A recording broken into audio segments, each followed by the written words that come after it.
Muy bien, buen día entonces. Vamos a retomar la clase.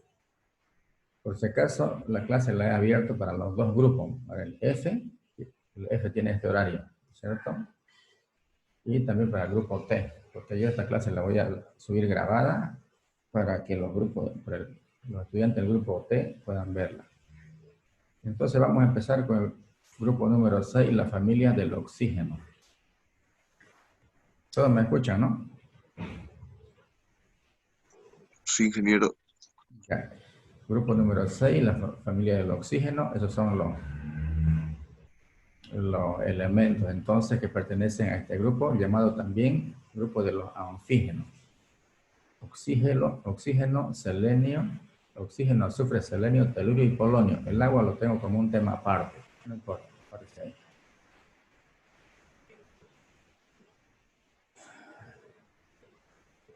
Entonces tienen carácter no metálico los dos primeros elementos, porque este es gas y este es sólido, ¿no es cierto? El oxígeno y el azufre, un fuerte carácter no metálico, pero ya aquí falta el selenio.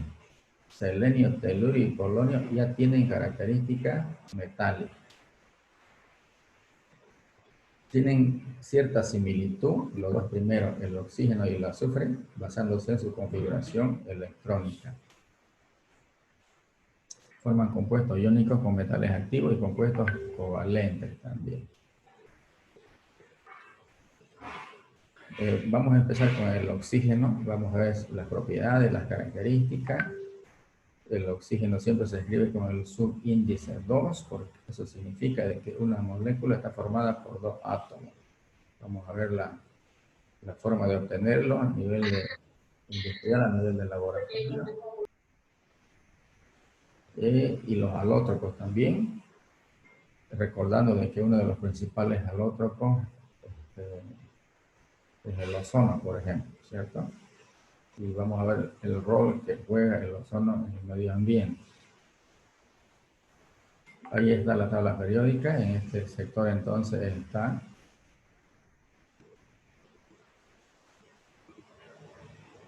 ahí está el grupo del oxígeno, estos son los elementos, ¿cierto? Esto de acá ya hemos visto, también los halógenos hemos visto.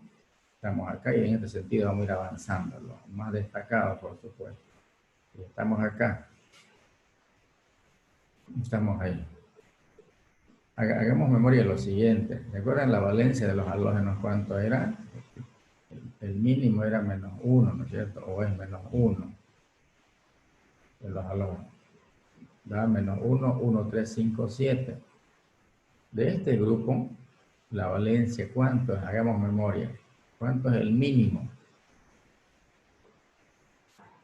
Es -2, ¿cierto? De este grupo. Después tiene 4 y 6. Los más conocidos son esos. Pero el -2, ¿quién lo mantiene el -2? Estos de acá lo mantienen. Eso vamos a tomar en cuenta. El -2 es para el oxígeno y el azufre solamente. Recuerden los sulfuros. El azufre en los sulfuros está con -2. El oxígeno en el agua, ¿con qué estado de oxidación está? El oxígeno en el agua, ¿con qué estado de oxidación está? Y en la mayor cantidad de los compuestos. Con -2. Con 2 negativos, ¿no es cierto? Pero y vamos a ver después, por qué este elemento es diferente a estos otros de acá. Eso es muy importante, ¿cierto? Muy bien. Aquí está, se lo escribe con el subíndice 2. Entonces, significa que la molécula está compuesta por dos átomos, eso significa esto, y con un doble enlace. Tiene un tamaño pequeño, altamente electronegativo. Es altamente electronegativo. No puede expandir su octeto, el oxígeno. Fíjense, el oxígeno, ¿acaso tiene 4, tiene 6 como el azufre, como el selenio, como el telurio? El oxígeno no tiene. Se queda con -2, ¿cierto? Entonces, eso quería yo mostrarle al hacer este análisis con el flúor de acá de este grupo. Este flúor se queda con su -1 y no tiene estado de oxidación positivo, este flúor, al igual que su compañero. Aquí también el oxígeno se queda en su mínimo estado y no tiene 6, no tiene 4 el oxígeno. ¿Por qué? Porque es altamente electronegativo, ¿no es cierto? Es altamente electronegativo. Hay que tomar muy en cuenta esa particularidad. Podemos averiguar cuánto es la electronegatividad del flúor y después cuál es el segundo más electronegativo. Eso hay que averiguar. Lo tienen como tareas. ¿Cuál es el más electronegativo de todo? ¿Y cuál es el segundo más electronegativo? Entonces, desde ya le voy diciendo de que el oxígeno es muy electronegativo. Tiene una alta electronegatividad. Y aquí nos dicen, vean ustedes, no puede expandir el octeto. En cambio, el azufre, selenio y telurio sí pueden expandir sus capas. Pueden expandir su octeto, pero el oxígeno no. Por eso se queda con su estado mínimo el oxígeno. El oxígeno entonces es un gas a temperatura ambiente, ¿no? Ya sabemos de que en el aire está presente en los compuestos orgánicos, muchos compuestos forman parte de la composición de las cadenas. Y al otro pues, más importante del oxígeno son el oxígeno diatómico y el triatómico, ¿no es cierto? Este es el oxígeno ambiental, que es el más familiar para nosotros, que es el que respiramos, igual que todos los organismos vivos que lo necesitan, y este es el ozono. Y algunos isótopos, ¿no es cierto? Hay algunos otros estados también acá, estados de oxidación intermedios que lo vamos a ver luego. El oxígeno diatómico, el oxígeno atmosférico, el oxígeno ambiental, diatómico, el que lo respiramos, el que es más familiar para nosotros, este de acá. Miren ustedes, ya estamos definiendo sus particularidades. Es muy buen oxidante, igual que el ozono. Pero el ozono es mejor oxidante que el oxígeno. Entonces, el oxígeno se lo puede obtener a partir del aire, por electrólisis del agua, ¿cierto? Y también del aire líquido se lo puede obtener. Este aire puedo licuar y puedo destilar. ¿Qué aplicaciones tiene el oxígeno? Ven ustedes lo que es la metalurgia, en la química orgánica, en proceso de tratamiento de agua, porque es muy buen oxidante. Quiere decir que puede oxidar metales y puede separarse, entonces se mejora la calidad del agua. Por ejemplo, agua de consumo, agua potable y también aguas residuales, ¿no es cierto? También como combustible, porque es comburente el oxígeno, ¿no? Ayuda a la combustión. Todo motor, para que funcione, necesita aire, ¿no? Entonces es el oxígeno el elemento activo. En las aplicaciones medicinales y en las refinerías también. Entonces, amplia e importante aplicación del oxígeno en los procesos industriales. Bueno, estamos repitiendo lo que ya hemos visto en la diapositiva anterior. Y aquí vamos a ver a nivel industrial. A nivel de laboratorio, antes de tomar en cuenta el nivel de industrial, a nivel de laboratorio se obtiene a través de reacciones químicas, ¿cierto? Calentando sales, por ejemplo. Nitrato de potasio, calentando permanganato de potasio, ese tipo de sales. O sea, reacciones de descomposición se obtiene el oxígeno, básicamente, a nivel de laboratorio. Y a nivel industrial, esto que estamos viendo en esta diapositiva. a nivel industrial. Vean ustedes, les voy a explicar. Primero hagamos memoria. La materia prima para obtener el oxígeno a nivel industrial, la materia prima es el aire atmosférico, ese aire que nos rodea, que lo disponemos, lo podemos utilizar, no hay que pagarle a nadie por utilizar esa materia prima, ¿no es cierto? Entonces, ¿qué hay que hacer con el aire? Pues recordemos que el aire, ¿cómo se define el aire? ¿Alguien recuerda? ¿Qué es el aire? ¿Es un compuesto? ¿Es una mezcla? ¿Es una sustancia química? ¿Qué es el aire? Si es un compuesto, entonces tiene una fórmula, ¿no? ¿Alguien conoce la fórmula del aire? No tiene fórmula, entonces es una mezcla de gases, el aire. ¿Qué gases? Si es puro, si aire es puro, es nitrógeno y oxígeno, ¿cierto? El aire atmosférico, bueno, tiene 3 impurezas más, pero por definición es nitrógeno y oxígeno, ya ustedes saben los porcentajes, y pequeñas cantidades de gases raros, ¿cierto? Entonces, ¿qué hay que hacer con el aire? Primero hay que comprimirlo. Vean ustedes el esquema. Aquí dice alimentación de aire. Un compresor se comprime una gran cantidad de aire y luego se lo enfría, ¿cierto? Hay que enfriar ese aire. Y luego tengo una válvula de expansión aquí y permite que ese aire comprimido y enfriado se transforme en líquido. Fíjense, un 90% más o menos se transforma en aire líquido. Ya tengo aire líquido acá. Luego lo voy a filtrar porque tiene muchas impurezas. Luego lo llevo a una columna de destilación. Y aquí se separa, vean ustedes aquí, por la parte superior, por el más liviano, el nitrógeno, algunos gases raros por este sector de la columna de destilación. Y aquí tengo el oxígeno, en estado líquido. ¿No es cierto? Entonces, industrialmente en todo el mundo se obtiene así, en lo más popular, digamos, obtener el oxígeno.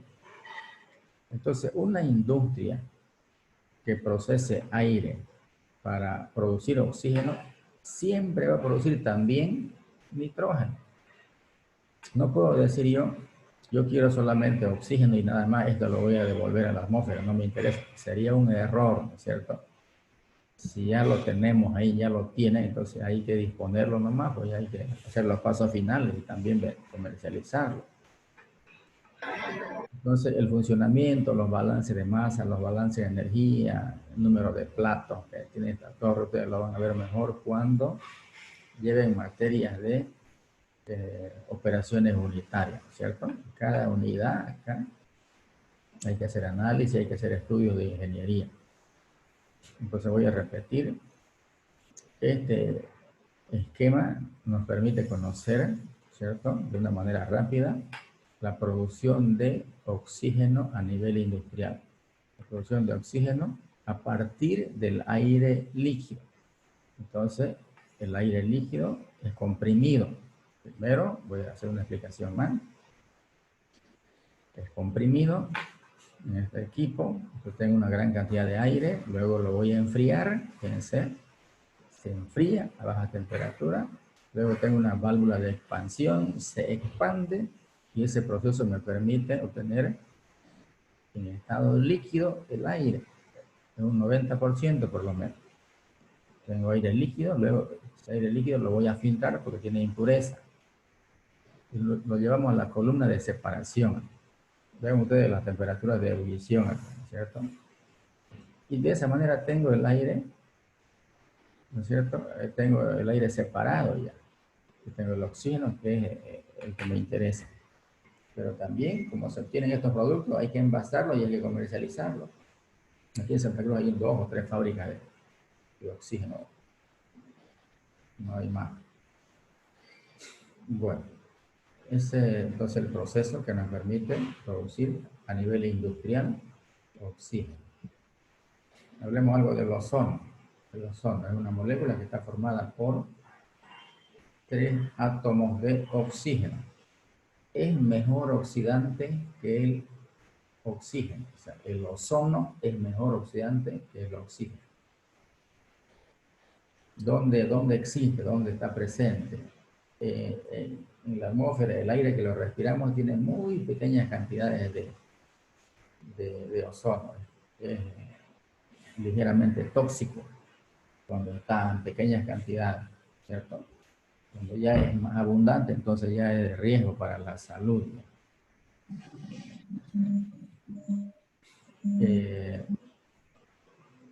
Por supuesto que está presente en la atmósfera, que luego vamos a ver el rol ambiental que juega el ozono, ¿cierto? Vamos a ver luego. Y se utiliza mucho también en purificación de agua, en potabilización de agua, ¿cierto? Es muy buen oxidante, entonces oxida la materia orgánica, mata bacterias, gérmenes y oxida metales también, entonces mejora la calidad del agua de consumo, agua potable, que también se puede utilizar en aguas residuales, también se puede utilizar y lo utilizan de hecho. Entonces, en el tema del ozono, su uso industrial como precursor en la síntesis de compuestos orgánicos. Es un desinfectante, por eso decimos que mata virus, bacterias, hongo, etcétera, etcétera, ¿no? Por eso dice depuradora. Aquí está. Incluso elimina también olores que están presentes en el aire. Yo puedo tratar un aire, si yo tengo un ambiente grande, donde voy a tener reuniones, yo puedo purificar ese aire. Ya hay unas maquinitas que se llaman ozonizadoras o ozonizadores, ¿no? Y aquí en los mercados hay acá. Entonces, ahí el aire se lo filtra, ¿no? Entonces, voy a tener un olor, un aire sin olores. A veces el aire ambiental de un ambiente tiene cierto olor, algo orgánico, tabaco de repente. Entonces, si yo tengo ese equipo ahí dentro funcionando, esos olores desaparecen. Entonces estoy haciendo un tratamiento al aire, fíjense, ¿no? Que también, por supuesto, su principal uso es como, uno de sus principales usos como purificador de aguas. Y aquí vemos la atmósfera. Nosotros habitamos acá, en la troposfera, nosotros habitamos, ¿no es cierto? Aquí está la superficie de la Tierra, la zona más alta, y ven ustedes la distancia a la atmósfera, a 10 kilómetros, un poco, hasta los 10 kilómetros, un poquito más, están las nubes. Después ya de los 20 kilómetros para arriba ya no hay nubes ya. Y la temperatura un poco cambia en ese sentido, vean ustedes. Es variable, vean ustedes como acá en 0 grados, acá menos 50, acá menos 2. Un poquito variable dependiendo de qué zona de la Tierra. Entonces, aquí dice el 90% de la atmósfera está por debajo de acá, de esta distancia. Aquí casi el 99%, fíjense, está por debajo acá de la atmósfera. Quiere decir que aquí llamamos atmósfera a esa columna de aire que pesa sobre nosotros, ¿cierto? Ese aire ejerce un peso. ¿Y por qué ese aire está hasta por aquí y no está más arriba? Es por la gravedad, ¿no es cierto?, que hay en la Tierra. Entonces, quiere decir que por allá, a una altitud de 50 kilómetros, 40, 50, ya no hay gravedad, o es mínima la gravedad, ¿no? Entonces, más o menos, el ozono está ubicado entre los 25 a 30 kilómetros arriba de la superficie de la Tierra. Hay una alta concentración de ozono en este sector, en ese sector. El 50% de la atmósfera está por debajo de los 5.6 kilómetros, ¿cierto? Entonces, a medida que se va ascendiendo, va disminuyendo la concentración de aire, de tal forma de que a los 35 kilómetros ya no hay aire, vean ustedes, ¿no?, aproximadamente, ¿no? Porque el 99% está a los 30, dice este esquema. Muy bien, entonces eso nos permite entender de que el ozono está ubicado en este lugar, el ozono.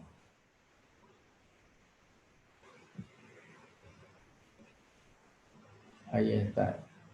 La capa de ozono es un cinturón de la estratosfera con elevado contenido de ozono. 25 a 35 kilómetros, fíjense. Voy a volver.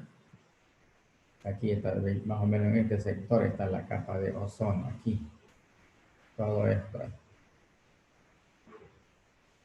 Todo ese sector. Es de riesgo para las especies que respiramos oxígeno, ¿no? Para los organismos vivos que habitamos la Tierra cuando está en concentraciones elevadas, altamente oxidante. Ven ustedes el rol importante que desempeña el ozono, protege, dice, protege la vida de los organismos vivos, porque en la radiación del sol vienen muchas radiaciones, o sea, vienen rayos de diferentes características que afectan la vida terrestre. Entonces, en otras palabras, el ozono nos protege de esa agresividad de la radiación, principalmente la radiación ultravioleta, ¿no es cierto? Que tiene una longitud de onda corta, la radiación UV que está en el sol. Entonces, por eso no hay que asolearse demasiado tiempo en las horas fuertes. ¿Por qué? Porque la radiación UV causa muchas enfermedades en la piel. Entonces, pero ¿quién nos protege de ese fenómeno? El ozono protege a todos los organismos vivos. Absorbe esa radiación y la destruye. Aquí está, de esta manera. La radiación ultravioleta más el ozono, entonces se descompone el ozono y forma un oxígeno atómico y uno molecular. Este ozono se disocia, aquí está, el ozono se disocia al absorber la radiación ultravioleta, produciendo calor y manteniendo el equilibrio térmico en la naturaleza. Por ese motivo ya se mantiene el equilibrio térmico. Entonces este ozono reacciona con este oxígeno atómico y aumenta la concentración de oxígeno natural. Fíjense, otra forma de mantener la concentración de oxígeno. Las reacciones que producen el ozono, ese oxígeno natural con la radiación UV, se decompone en dos oxígenos atómicos y el oxígeno natural reacciona con uno, ¿no? Con uno de los oxígenos y se forma el ozono. Entonces, de esta manera nos hacen ver de que hay un equilibrio. ¿Equilibrio de qué? Equilibrio de la presencia del ozono natural o atmosférico y también la presencia del ozono, donde M es un elemento que elimina el exceso de energía. Entonces, al mirar estas ecuaciones, nosotros concluimos de que la tendencia es a que haya una cantidad estable de oxígeno natural y también de ozono, ¿cierto? Entonces, que quede claro, el ozono cumple un rol muy importante en la biología, en lo que es la protección de la vida, en la superficie de la Tierra, ¿cierto?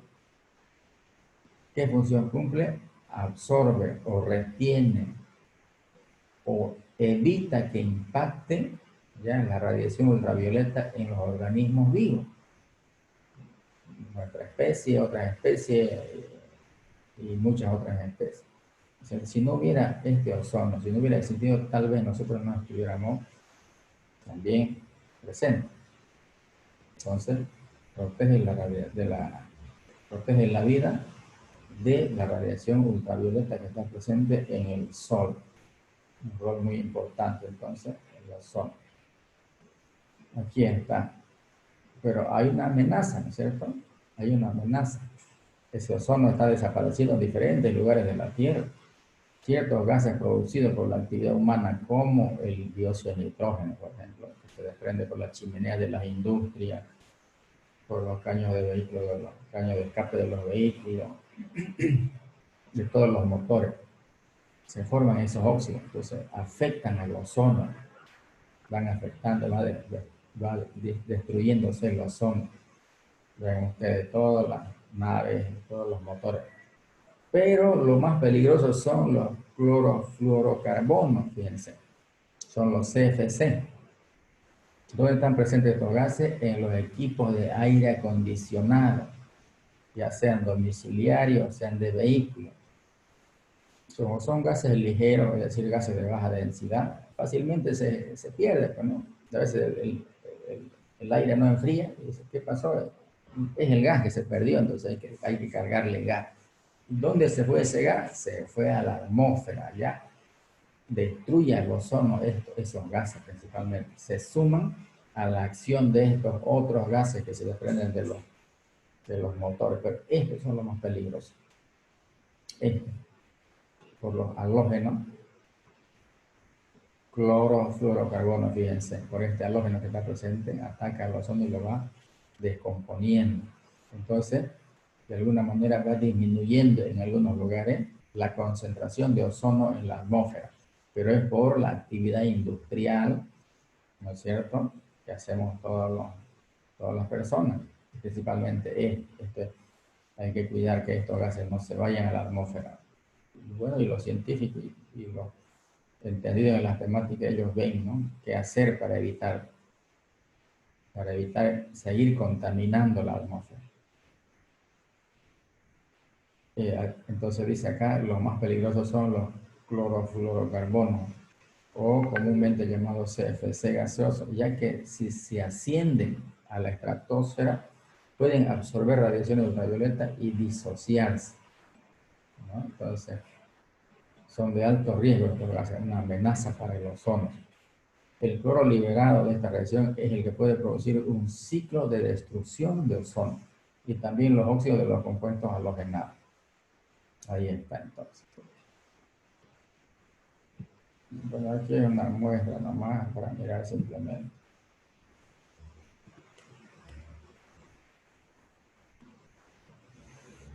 ¿Cómo es que se cuida el medio ambiente? Así como se cuida el agua, se cuida la tierra, se cuidan los bosques, también se cuida el aire, ¿cierto? Ahí los científicos, los estudiosos hacen grandes acuerdos a nivel de todos los países del mundo, hacen convenciones, reuniones cada cierto tiempo, cada año, cada 2 años. Así escuchamos nosotros a veces cumbre por la tierra, cumbre por el agua, ¿no es cierto? También se cuida el aire, ¿no? Y ahí hacen grandes reuniones, los países más industrializados se ponen de acuerdo qué hacer para cuidar el medio ambiente, en este caso qué hacer para no emitir demasiados gases que afecten al ozono. De eso se trata esto que estamos leyendo acá. Estudios de Antártida demuestran que el ozono estratosférico está disminuyendo. En primavera se produce esta disminución. Las medidas de prevención, ¿cuáles son? Esas medidas de prevención, aquí está lo que yo les decía, los acuerdos internacionales sobre exclusivamente esto, ¿no es cierto? Por eso a veces uno escucha cuando va a arreglar su aire acondicionado del vehículo, este gas es ecológico, le dicen. Están diciendo de que no va a afectar al ozono, eso significa, pero hay que ver si de verdad es ecológico o no, ¿no es cierto? Entonces, lo que se tendría que hacer es producir menos estos gases en menor cantidad o cambiar por otros compuestos que no amenacen al ozono. Muy bien.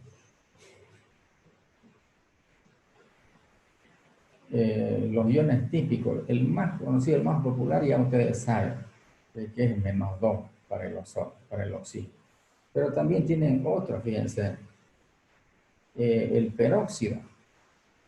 Aquí está el peróxido de hidrógeno o agua oxigenada, o todos los peróxidos.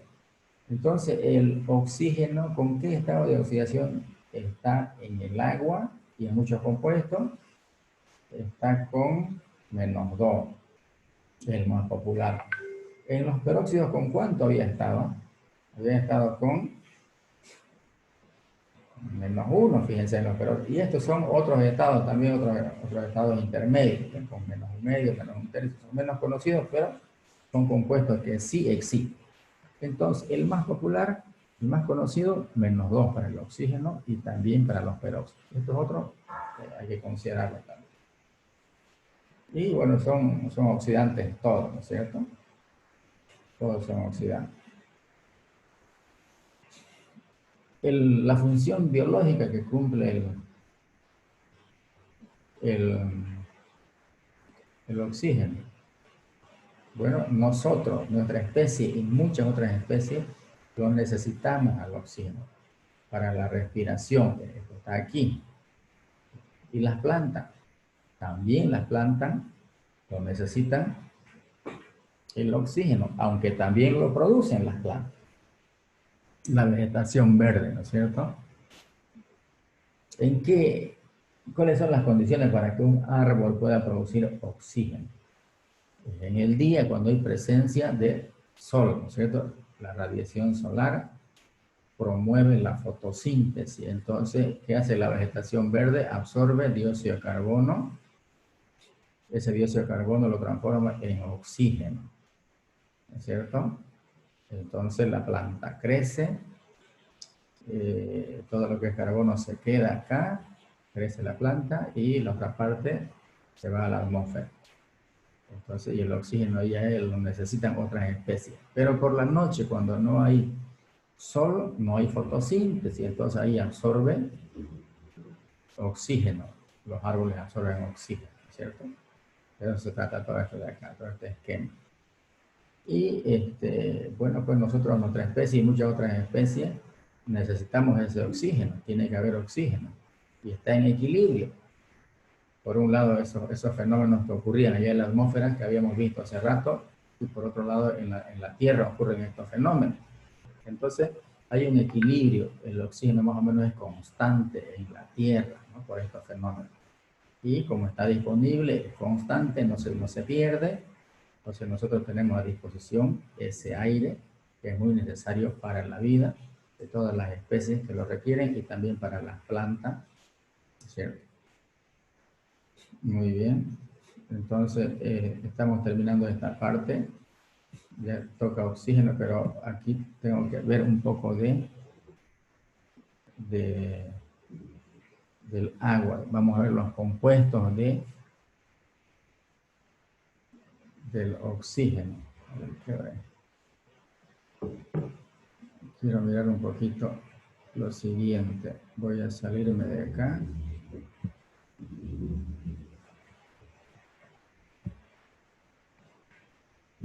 Vamos a ver si puedo entrar aquí. ¿Dónde está?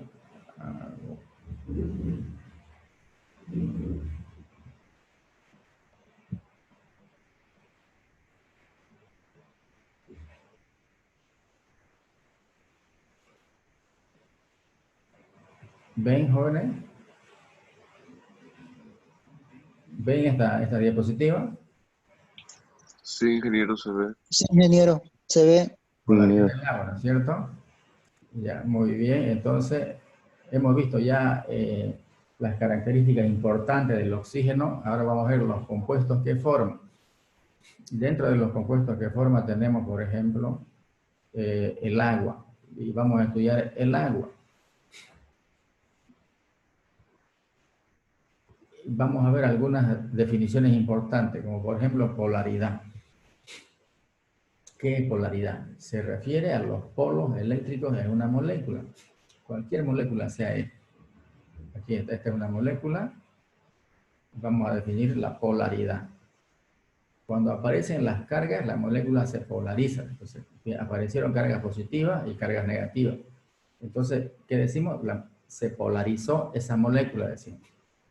Y caso del agua, miren ustedes el caso del agua. Veamos, recordemos de que está formada por un átomo de oxígeno y dos átomos de hidrógeno. Y hay un ángulo de 105 grados entre los átomos de hidrógeno.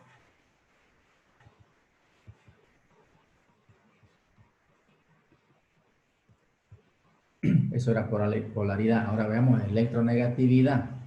Electronegatividad es la capacidad que tienen los átomos de atraer electrones de otro átomo. Aquí tengo átomos. Si esto es del agua, fíjense, esto era oxígeno y esto era hidrógeno, ¿se acuerdan, no?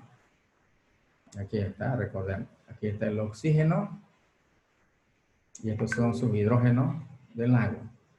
Entonces el átomo rojo es más grande. Los átomos medios verdes, medios celestes son átomos de hidrógeno. Entonces aquí están un estado 1, estado 2 y estado 3. Un hidrógeno y un oxígeno, un hidrógeno y un oxígeno. Vamos a definir qué es electronegatividad. Es la capacidad, dice, que tienen los átomos, o es la fuerza, puedo decir yo, que tienen los átomos de atraer electrones de otro átomo. Entonces, este es un hidrógeno que está con su electrón, miren ustedes. ¿Cuál es más electronegativo entre el oxígeno y el hidrógeno? El oxígeno es más electronegativo. Miren ustedes la tabla periódica. Por eso les decía hace rato, el elemento más electronegativo que hay de todo es el flúor. Y el segundo es el oxígeno. Pueden mirar su tabla periódica. El segundo es el oxígeno, después del flúor. ¿Ya? Entonces, el oxígeno es muy electronegativo comparado con el hidrógeno. Recordemos, este es oxígeno y este es hidrógeno. Entonces, este es muy electronegativo. ¿Y qué pasa con este electrón? Que a un principio es del hidrógeno, fíjense. Hay una fuerza de atracción. Como este átomo de oxígeno es más electronegativo que este, entonces este tiene la tendencia a quedarse con el electrón que inicialmente era del hidrógeno. Entonces aquí está, es un estado inicial, como lo tenemos aquí. Ahí. Ahora hay una fuerza de atracción hacia el oxígeno. Entonces ese electrón se va a mover acá y se va a quedar aquí. ¿Por qué ocurrió eso? Porque este átomo de oxígeno es mucho más electronegativo que el átomo de hidrógeno. Resultado final, el electrón se quedó con el oxígeno. Entonces, ya sabemos por qué. En el caso de la molécula del oxígeno, el oxígeno es más electronegativo que el hidrógeno, lo que yo les explicaba. Entonces, fíjense, la fuerza, aquí hay dos flechas. Quiere decir que este oxígeno atrae a este hidrógeno y también atrae, pero son los electrones los que se van a ir. Los electrones de este hidrógeno se van a acercar al oxígeno y los electrones de este otro hidrógeno también se van a quedar con el oxígeno. Aquí lo van a rodear. Esto provoca una mayor atracción. Provoca una mayor atracción de los electrones hacia el oxígeno. ¿Qué es lo que atrae? La diferencia de electronegatividad. Este oxígeno es más electronegativo, por tal motivo ocurre este fenómeno de atracción de los electrones. Entonces ocurre que los electrones de estos hidrógenos se van a acercar y estos se van a quedar lejos de sus electrones, estos átomos de hidrógeno. A ver, veamos. Como consecuencia de este fenómeno se tiene que existe una mayor densidad electrónica hacia el oxígeno. Aquí está. ¿Recuerdan ustedes cuando hablaba de la nube de electrones? Es esta franja, todo esto de acá. Quiere decir que hay una alta concentración de electrones. Ustedes saben que tienen carga negativa los electrones. Entonces, quiere decir que la carga negativa de los hidrógenos está más cerca del oxígeno. La carga negativa de los hidrógenos está más cerca del oxígeno. Esta es la nube de electrones. ¿Y con qué carga van a quedar entonces los hidrógenos? A ver, díganme. ¿Con qué carga van a quedar los hidrógenos? A ver.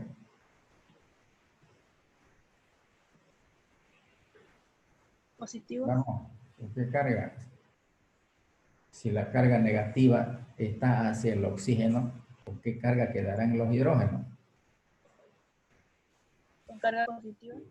¿Cuánto? ¿Perdón? Con una carga positiva. Muy bien, excelente. Es lógico, pues. Es cosa de sentido común nomás. Quedan con su carga positiva, porque la carga negativa que está con los electrones se viene hacia el oxígeno. Muy bien. Entonces, esto significa de que La densidad de carga positiva se queda, fíjense, los hidrógenos con su nube de carga positiva, K2.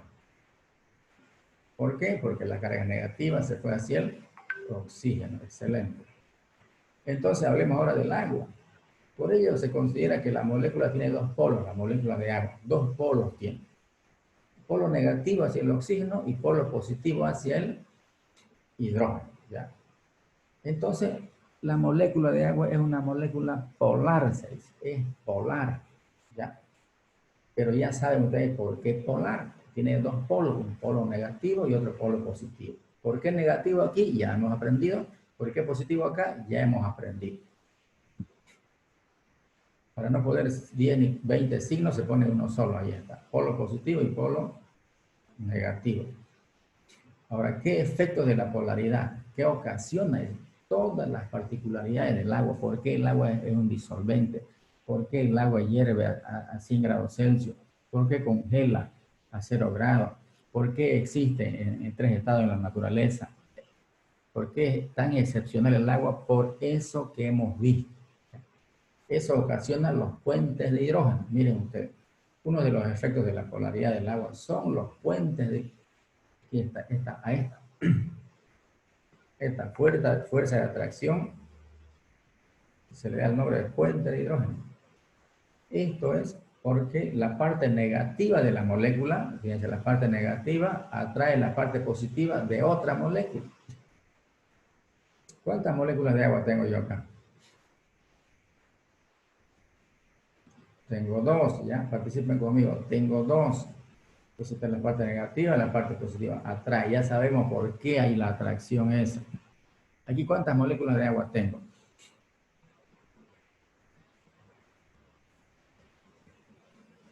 ¿Cuántas tengo? Ayúdenme a ver. 5. Tengo 5, 3 y 2, 5. Y fíjense cómo la parte negativa atrae la parte positiva. La parte negativa atrae, y así. Aquí tengo 5 moléculas de agua. Puedo tener 100, 1000, millones y millones de moléculas de agua. Ya, en un vaso de agua puedo tener miles de millones tengo en un vaso de agua. Y el agua, yo muevo el vaso y se mueve al compás del movimiento. ¿Por qué? Porque hay una fuerte atracción entre todas las moléculas de agua por este fenómeno. Hay una fuerte atracción. Entonces, esta formación de puentes de hidrógeno permite que se formen redes moleculares con uniones polares, ¿cierto? A veces se le da el nombre de enlace de hidrógeno, ¿ya? O puente de hidrógeno, que es lo mismo, a esa fuerza de atracción. Ya sabemos por qué se origina y por qué existe. Una de las causas de la existencia de los puentes de hidrógeno es que el agua sea un líquido a partir de los 0 grados Celsius.